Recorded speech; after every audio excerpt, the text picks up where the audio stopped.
Looking forward to this conversation. I say he's one of my favorite players in Maryland basketball history. What I'm saying is he's one of everyone's favorite players in Maryland basketball history. And he came out and said the other day, "Hey, I'm available," and we'll welcome him in, and then I'll tell him how I feel about this.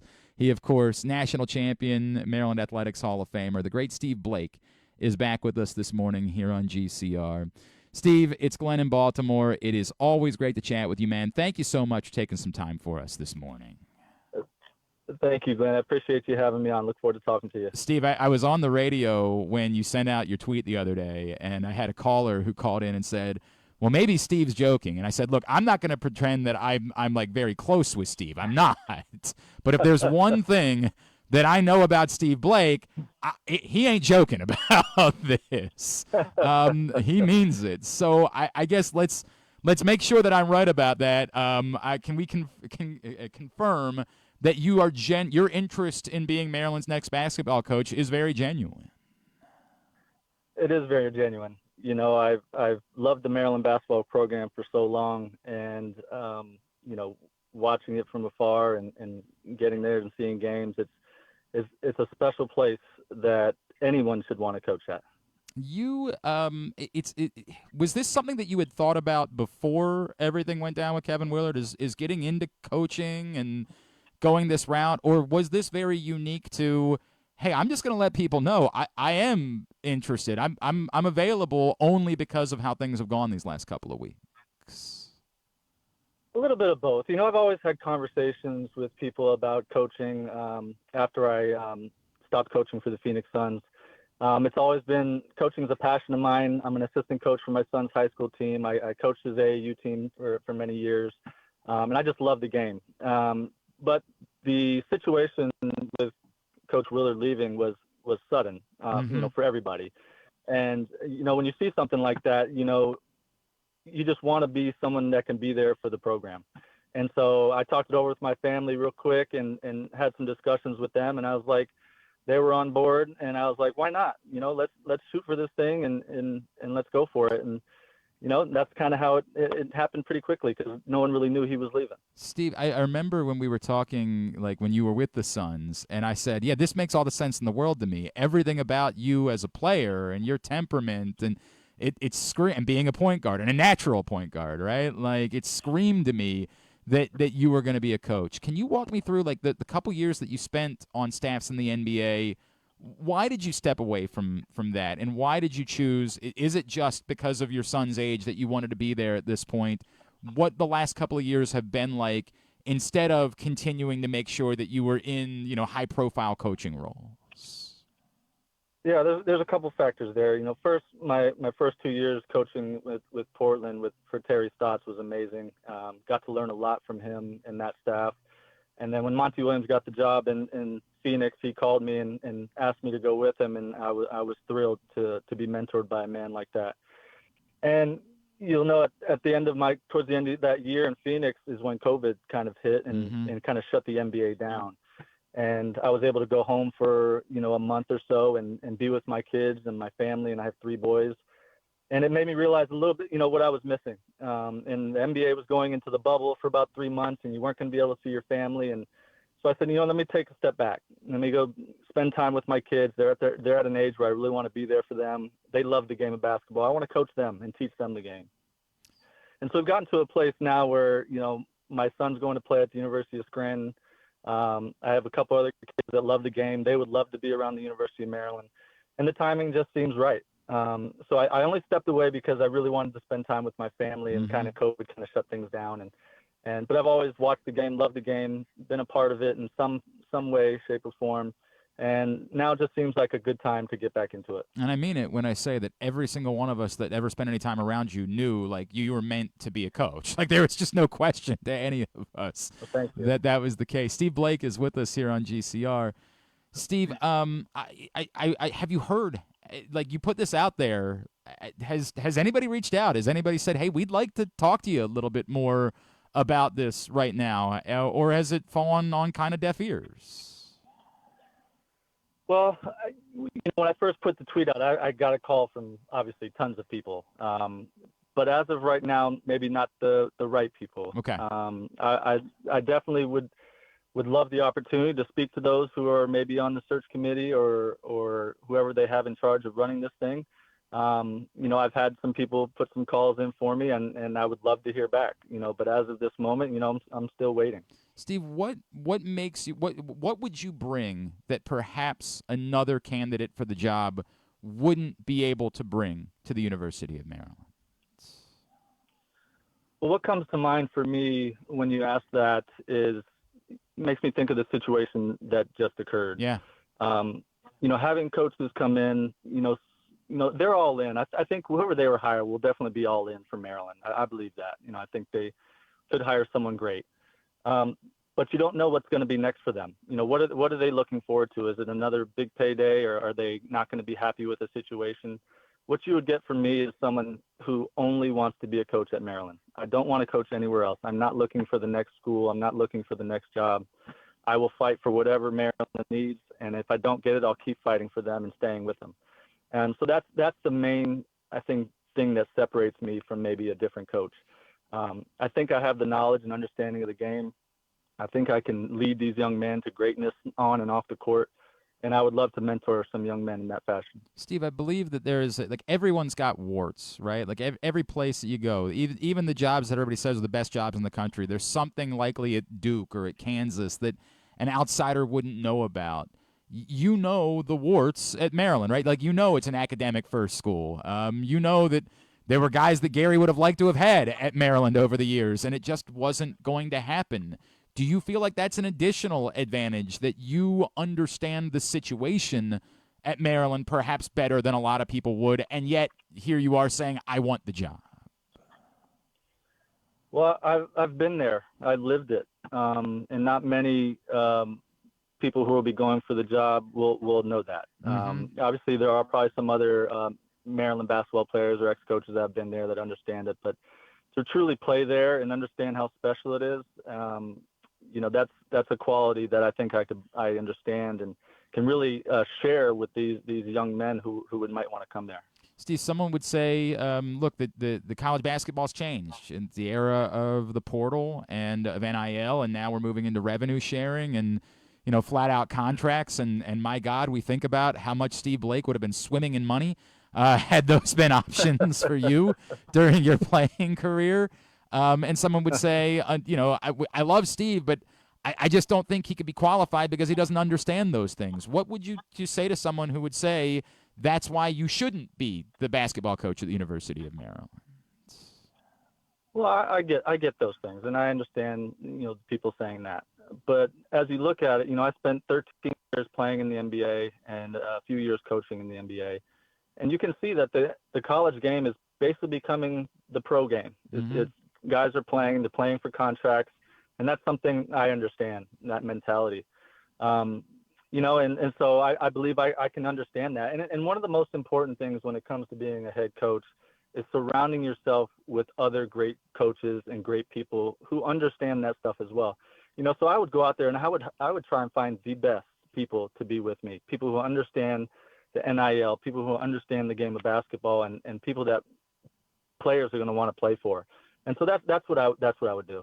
I wonder, I'll put it out there as well. I feel like another pushback somebody would say is, well, other schools have tried this, right? Like Georgetown tried with Patrick Ewing, and Michigan tried with Juwan Howard, and we've just learned this isn't the path. Could you tell us why you believe it would be different for you going this route towards becoming a college coach?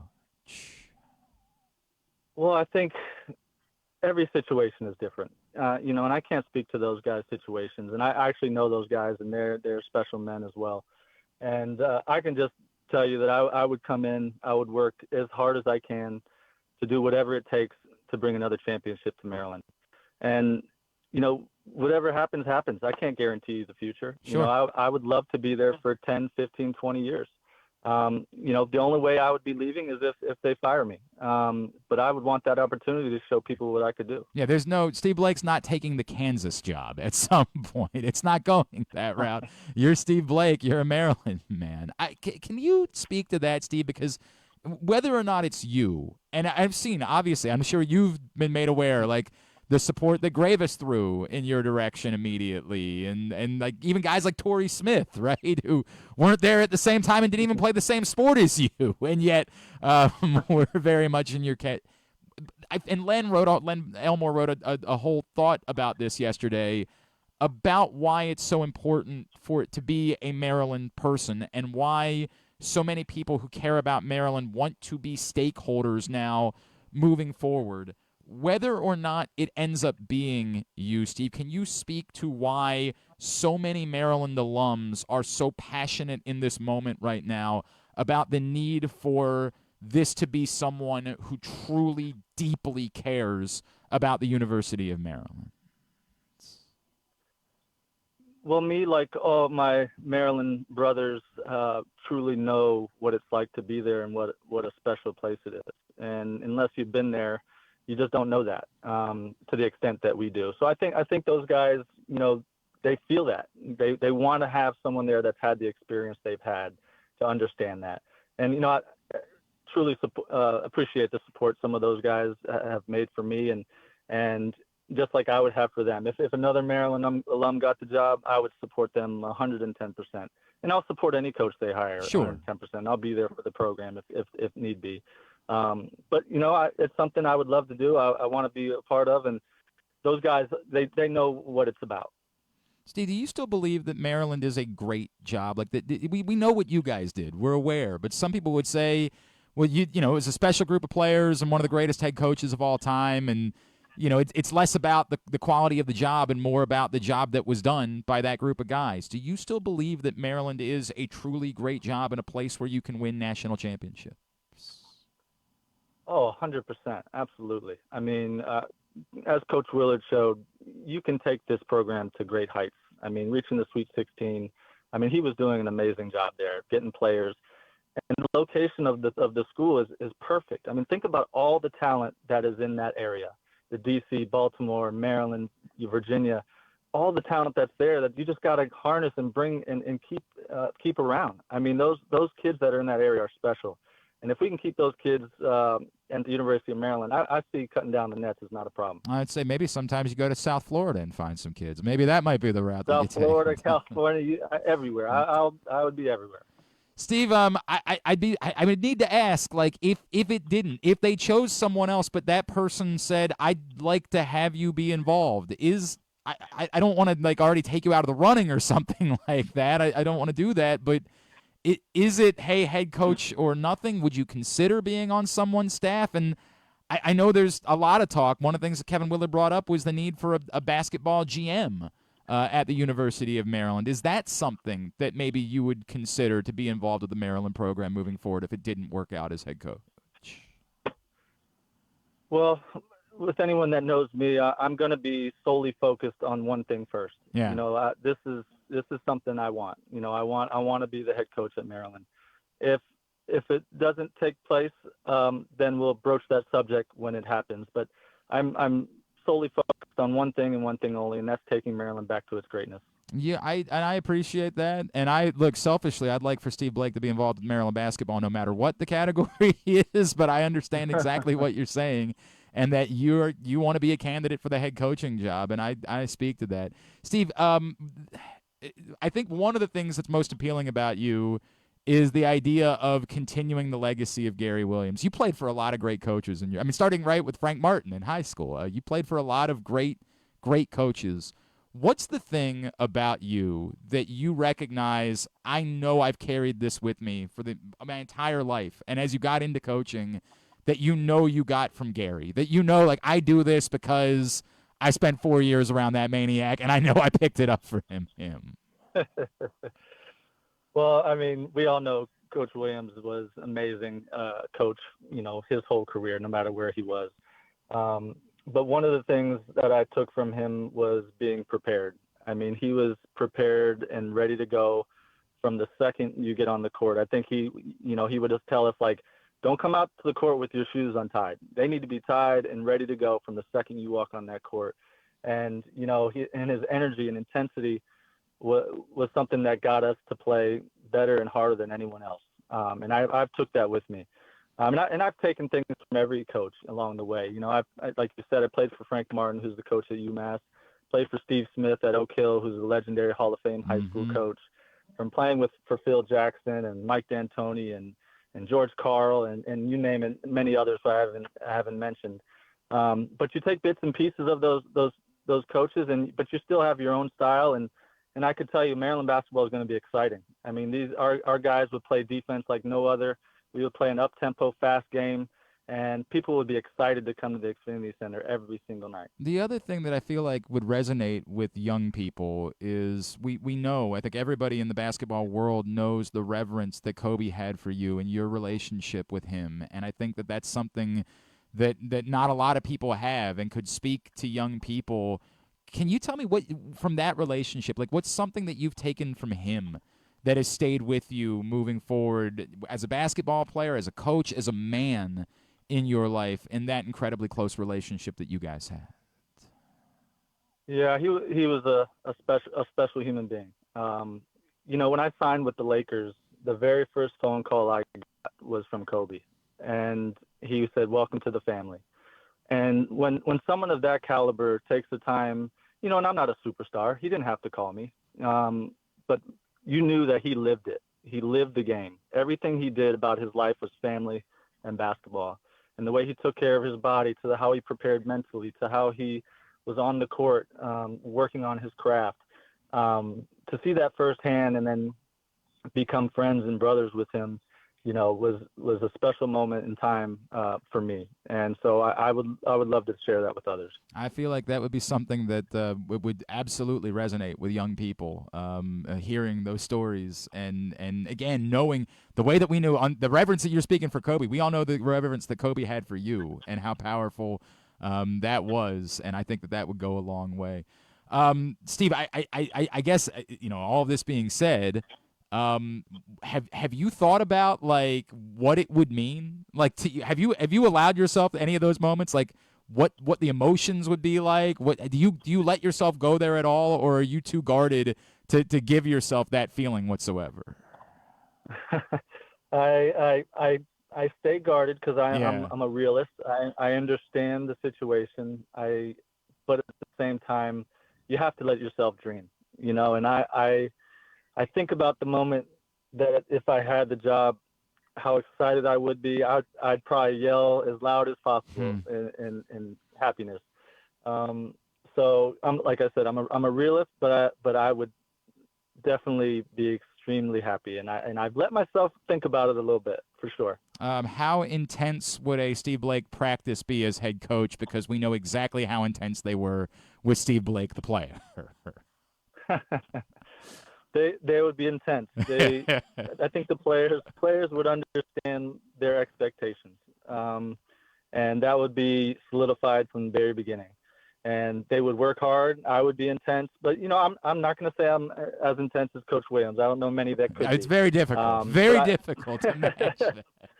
Yeah, I prefer to be more of a silent assassin and just be ready to go and prepared and do my job and make sure everyone's on the same page and ready to go. And I know it's unrelated to this has come up because we've seen the intensity that like Danny Hurley has brought to Connecticut, right?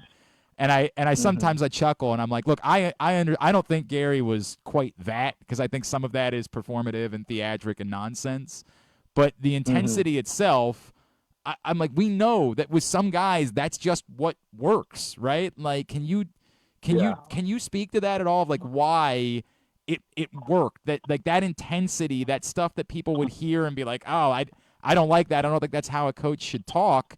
Why was it something that resonated so much with your group and so many Maryland players over the years? Well, I think there's no one perfect way to coach. Yeah. There's been success from many types of characters. I mean, and I'm not going to be a screamer. You're not going to see me on the sideline screaming and yelling and going crazy. That wouldn't be my style. But it does work for certain teams and certain coaches who know how to do it that way. And coaches that do, those players, they understand they better play or they're going to get some words coming their way. And there's that intensity that those programs work for them.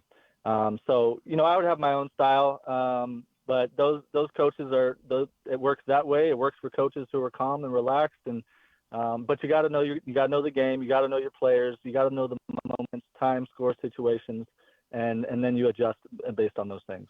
I appreciate everything about that. And some guys it works. Some guys you gotta go a different route, right? Like you gotta go right. and do that. Steve, I genuinely have to ask this question because I don't know. Is your father still with us? Yes, absolutely. So absolutely. we have to ask the obvious question: would he still drive to every game if you become the head coach at Maryland? There's no doubt my dad will be driving to the game. I don't think he would go back and forth anymore. I think I'd have to get him an apartment, and he would probably just stay there and watch. I think that's I don't know, in the Big Ten now, like that's a trip to the Pacific Northwest. That's a hell of a haul.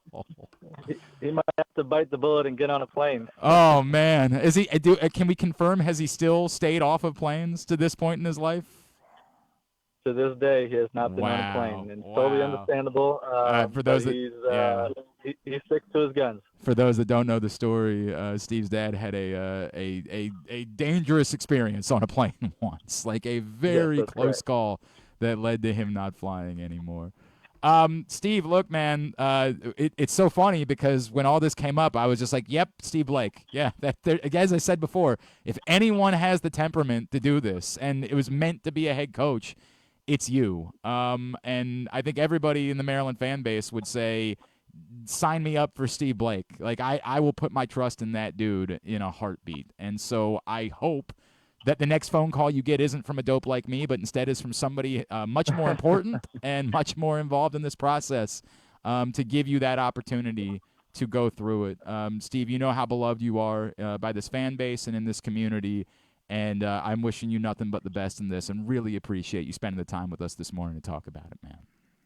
Well, Glenn, I thank you for those kind words, and I like to say to every Maryland fan out there, I'm a diehard Terp, whether this goes through or not, and I'll always be there to support the program. I love that, man. Thank you, Steve. Appreciate you, dude. Thank you, Glenn. Steve Blake. There's his pitch. Look, you guys know the affinity that I have for Steve Blake, and it's not unique. Like everyone that cares about Maryland basketball, that watch Maryland basketball, thinks about, the shot against UConn. But so much more. 4-year starter. Started at point guard as a freshman. Gary Williams had never done that. Steve Blake is one of the greatest players in Maryland basketball history, and to the point, someone who has great passion for Maryland basketball, and someone who checks the box of, yeah, that dude was meant to be a coach. As I said before, I think it's an uphill battle because, as I pointed out, the two things that I think are that will be easiest to point out are the lack of experience with the way that the portal and NIL, I guess nobody really has any revenue sharing experience because nobody's done it yet, but the new era of college basketball and the fact that other schools have attempted something similar to this, right? Like Patrick Ewing had actually been a longer tenured NBA assistant when he got the Georgetown job. Juwan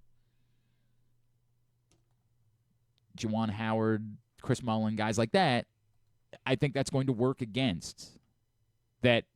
Even if the search committee or the people involved at the University of Maryland are inclined to say it, I think somebody's going to push back and say, other people have tried that, it didn't work out. Now, that's unfair to Steve, to be fair, right? Like, that is absolutely unfair to say if it didn't work here at these places, then it can't work here. Completely unfair. But I do think it's something that he's up against. To the point, there is no doubt, I can't tell you who should be the next Maryland basketball coach, but Steve Blake should get a phone call. That, they don't even bother. That would infuriate me. Hire the right guy. Not just the guy that's most popular, most beloved. But Steve Blake should get a phone call. I want to make that abundantly clear. He should be part of the process. Talk to him. Let him lay out his vision, the staff that he would like to put together, how he's going to handle these things with NIL and the portal and the things that he's never done before. 1,000% Steve Blake should be involved in the process. Do I think he's going to get the job? Admittedly, I don't, because I just don't think that's the path that it's going to go. And I'm not saying that because Steve Blake should be getting a phone call from the University of Maryland today. Should have gotten it on Sunday.